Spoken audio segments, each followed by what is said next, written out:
हाथी घोड़ा पाल की, जय कन्हैया लाल की। Happy Janmashtami to all of you.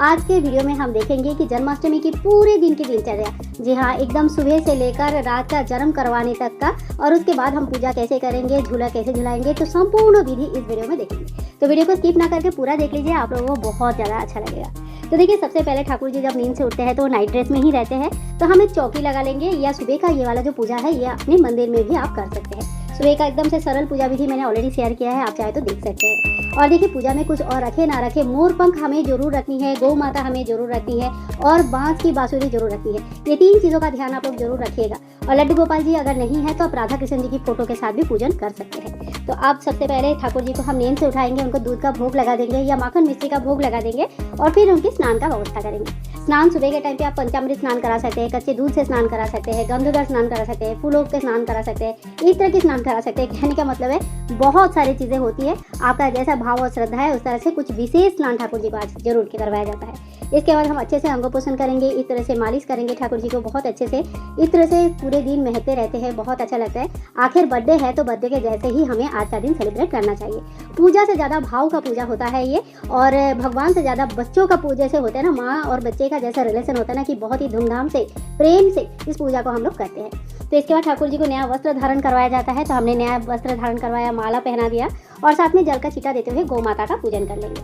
अगर आप मंदिर में ही पूजा कर रहे हैं तो सबसे पहले गणेश जी की पूजा वहाँ पे हो जाता है, और अगर आप अलग से चौकी लगा रहे हैं तो फिर आप गणेश जी की अलग से स्थापना भी कर सकते हैं, या पहले मंदिर में गणेश जी की पूजा कर लीजिएगा और फिर जो जन्माष्टमी की पूजा है ये शुरू कीजिएगा। इसके बाद हम धूप और दीप प्रज्वलित कर लेंगे भगवान का नाम लेके। और देखिए, आज के दिन भगवान को मोर पंख जरूर अर्पण किया जाता है, चाहे आप मोर पंख अलग से अर्पण करें या अपने जो पगड़ी है उसमें भी लगा हुआ होना चाहिए, तो मोर पंख जरूर दिया जाता है। और साथ में ये बांसुरी, अगर अभी तक आपने बांसुरी नहीं खरीदा है तो बांसुरी जरूर लेके आइएगा इस साल, और अगर पिछले साल का है तो वही बांसुरी अर्पण कर सकते हैं। इसके बाद हम फूलों से बहुत अच्छी तरह से सजा देंगे। ओम पुष्पम समर्पयामि, इस मंत्र का जप करते हुए पुष्प अर्पण करेंगे, कलावा स्वरूप वस्त्र अर्पण करेंगे। ठाकुर जी ऑलरेडी वस्त्र पहन के रखे हैं। और इसके बाद जो है ना, हम भोग प्रसाद अर्पण करेंगे। भोग प्रसाद में आप चाहे तो 56 भोग अर्पण कर सकते हैं, मिठाई मिश्री जो भी आपके पास अवेलेबल है वो अर्पण कर सकते हैं। पंजीरी की भोग विशेष माना जाता है, साथ में मक्खन मिश्री बहुत प्रिय होते हैं। आप ये सारे भोग में से कभी भी कोई भी भोग सुबह शाम दोपहर कभी भी अर्पण कर सकते हैं, जैसे जैसे आपका सुविधा होता है। साथ ही में देखिए, तुलसी दल हमें जरूर रखनी है। अब हाथ में एक फूल लेके हम भगवान का व्रत कथा यानी कि जन्माष्टमी की व्रत कथा सुन लेंगे। बहुत ही ज़्यादा इंपॉर्टेंट हो रहा है, कभी भी जब हम व्रत रखते हैं ना तो व्रत कथा हमें जरूर सुननी चाहिए। व्रत कथा सुनने के बाद हम आरती कर लेंगे। मन ही मन सबसे पहले गणेश जी का आह्वान कर लेंगे, और उसके बाद ठाकुर जी की जो है ना आरती कर लेंगे। आरती नहीं आते हैं तो आप कहीं से पढ़ के या कहीं से सुनकर भी आरती कर सकते हैं। घर के बच्चों को आरती दीजिए, पूरे घर में घुमाइए, और हाथ में थोड़ी सी जल लेके 3 बार वार देंगे, और इस तरह से हमारा आरती संपूर्ण हो जाता है। तो देखिए, बहुत ही सरल विधि से सुबह के टाइम पे हमें इस तरह से पूजन करनी है। सुबह पूजन होने के बाद हम हाथ जोड़ करके ठाकुर जी से अपनी पूजा में रही कमियों के लिए समय याचना करेंगे। और मॉर्निंग का पूजा होने के बाद आप भोग प्रसाद बना सकते हैं, डेकोरेशन कर सकते हैं, झांकी सजा सकते हैं, यानी कि जो भी आपका इस टाइम पे पेंडिंग वर्क है वो सारे काम आप कर सकते हैं। और भोग लगाने के थोड़ी देर बाद ये भोग प्रसाद हम यहाँ से निकाल लेंगे और ये घर के सभी मेंबर में बांट देंगे। अगर किसी का व्रत है तो अगले दिन खाएंगे। फिर शाम को हमें फिर से आरती करनी है, धूप और दीप दिखानी है भगवान जी को। और इस समय थोड़ी छोटे मोटे कुछ भी भोग आप लगा दीजिए, भले एक लड्डू का भोग है लेकिन भोग थोड़ा सा लगा दीजिएगा। भोग लगाने के थोड़ी देर बाद जैसे 10-12 मिनट हो जाता है तो हम भोग को वहाँ से हटा लेंगे। और अब जो है लगभग शाम के 7-7:30 बजे तक हम ठाकुर जी की जन्म की तैयारी करेंगे। अगर आप लोग जन्म नहीं करवाते हो तो इस पार्ट को स्किप कर सकते हो, और अगर आप जन्म करवा सकते हैं करवाते हैं तो देखिए किस तरह से जन्म करवाते हैं। तो एक बांस की दलिया लिया है, इसमें आप फूलों से भर दीजिएगा, और फिर ठाकुर जी की जो भी वस्त्र अलंकार पगड़ी वगैरह पहनाए हैं वो सारे खोल के रखिए।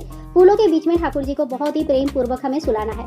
इसके ऊपर थोड़ी सी तुलसी दल हमें डालनी है, और ऊपर से जो भी फूल आपके पास है सुगंधी फूल, थोड़ा सा ध्यान से देख लीजिएगा, फूल में कीड़े मकोड़े नहीं होना चाहिए, छोटे बच्चे हैं, तो इस तरह से फूलों से हम ढक देंगे। ढकने के बाद देखो 2 खीरा हमें लेना है। अगर डंठल वाला खीरा मिल जाए तो बहुत ही बढ़िया होता है, लेकिन अगर नहीं भी मिले कोई बात नहीं, आप नॉर्मल खीरा ले सकते हैं। 1 घंटी हम सामने रख देंगे और 1 रुपया का एक कॉइन रख देंगे, और इसके बाद ये जो टोकरी है इसे अच्छी तरह से ढक देंगे। बस एक बात का ध्यान रखिए कि इस समय जो हम दिया प्रज्वलित करेंगे ये रात के पूजा के बाद तक प्रज्वलित रहना चाहिए, बीच में बुझना नहीं चाहिए। तो आप तेल या घी जो भी यूज़ करें वो अच्छे खासे यूज़ कीजिएगा। रात की 12 बजे खूब अच्छे से हाथी घोड़ा पाल की, जय कन्हैया लाल की, बहुत ही अच्छी तरह से हम ठाकुर जी को जन्म करवाएंगे। तो घंटी बजाएंगे, शंख ध्वनि बजाएंगे। इस समय आपको बाहर से भी बहुत आवाज़ें आ जाएगी।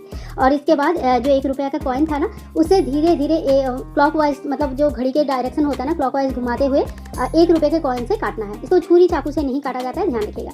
ये जो छोटी सी पार्ट है और ये जो 1 रुपया है, छोटी सी पार्ट जो है ना, ये हमें तुलसी में दबा देना है, तुलसी की मिट्टी में दबा देना है। और बाकी जो पार्ट बड़ा खीरा बचा है, ये सबसे पहले ठाकुर जी को भोग लगता है और उसके बाद घर के सभी मेंबर को ये भोग दिया जाता है। यही मेन भोग होता है ठाकुर जी का। और जो 1 रुपया है वो अपने पास आप तिजोरी में रख सकते हैं। आप ठाकुर जी को हम बहुत ही प्रेम से फूलों के बीच में से उठाएंगे और फिर से इनका स्नान होता है। इस समय आप चाहे तो पंचामृत स्नान करा सकते हैं, अलग अलग दूध, दही, घी, शक्कर, मधु से स्नान करा सकते हैं, दूध से स्नान करा सकते हैं। अगर कोई सवेरे पंचामृत स्नान करा देते हैं, छोटे बच्चे हैं, अभी जन्म हुआ है, तो सिंपल जल से भी स्नान कराते हैं बहुत लोग। तो जैसे आपका भाव है, आप उस तरह से ठाकुर जी के नहला धुला के तैयार कर लीजिएगा। और इस समय हल्का फुल्का पोशाक पहनाया जाता है। कोशिश कीजिएगा, अगर पीला कलर का वस्त्र है तो पीला कलर का वस्त्र पहनाइए, हल्का फुल्का वस्त्र पहनाते हैं। बहुत लोग इस समय बहुत ज़्यादा गहने या तो फिर पगड़ी मुकुट का व्यवस्था नहीं करते हैं, क्योंकि जन्म लेते हैं बच्चा तो बहुत छोटा रहता है, नरम सा रहता है एकदम। और इसके बाद ठाकुर जी के श्रृंगार के बाद ये सारे भोग हमें उन्हें अर्पण करना है। ये 7 भोगों के बारे में मैंने आप लोगों से ऑलरेडी वीडियो में शेयर किया हुआ है। इसमें से माखन, मिश्री, दही, जो पंजीरी होते हैं, पंजीरी की भोग बहुत इंपॉर्टेंट होता है। और सबसे पहले बच्चा जब जन्म लेता है उन्हें हनी यानी कि शहद का भोग चढ़ाया जाता है। तो सबसे इसलिए ये 7 भोग हमें जरूर रखना है। इसके अलावा आप देखो राधा कृष्ण जी का पूजन कर रहे हैं या मंदिर में है तो आप 56 भोग भी लगा सकते हैं। इसके बाद भोग लगाने के बाद हम ठाकुर जी को आह्वान करेंगे, आओ ठाकुर जी भोग लगाओ। फिर जो भी धूप दीप आपने प्रज्वलित किया है उसी से आरती कर लेंगे। और इस तरह से रात का जो पूजा है, रात की 12 बजे जो निश्चितकालीन पूजा होता है वो हमारा संपूर्ण हो जाता है। इसके बाद देखो ठाकुर जी को झूला झुलाया जाता है। बहुत घर में ठाकुर जी के जन्म के बाद ही झूला झुलाया जाता है और बहुत घर में अगले दिन सुबह नंद उत्सव के दिन झूला झुलाया जाता है। तो आपके यहाँ पे जो भी नियम है उस हिसाब से आप ठाकुर जी की झूला झुला सकते हैं। तो देखो रात को तो मैं तो थोड़ा सा झूला झुलाती हूँ, अगले दिन नंदोत्सव पालन करते हैं, लेकिन रात को भी मैं झूला झुलाती हूँ। झूला झुलाने के बाद ठाकुर जी को नाइट ड्रेस पहना के प्रॉपर्ली उनको सुला दीजिएगा। रात भर ऐसे नहीं रहेंगे बैठे हुए, तो इनको प्रॉपर्ली सुला दीजिएगा। आप लोग सोने जाएंगे ना, तब ठाकुर जी को भी सुला दीजिएगा। पूजा के बाद भोग प्रसाद सभी में बांट दीजिएगा। चौके ऐसे लगे रहने दीजिए, अगले दिन हटाइएगा। और जो पंजीरी की भोग लगाया है, जिन्होंने भी व्रत रखा है वो पंजीरी की भोग खाकर फिर अपना व्रत खोलते हैं। बहुत लोग रात को ही व्रत खोल लेते हैं और बहुत लोग अगले दिन सुबह व्रत खोलते हैं। तो आज का ये पूजा विधि आप लोगों को कैसे लगा जरूर बताना। ये थी संपूर्ण पूजा विधि हमारी जन्माष्टमी की। तो आज के लिए इतना ही, मिलूंगी नेक्स्ट वीडियो में। तब तक के लिए हरे कृष्णा, राधे राधे। जन्माष्टमी संबंधित सभी वीडियोस चैनल पर आ चुकी है, देखना बिल्कुल भी ना भूलें। हरे कृष्णा, राधे राधे।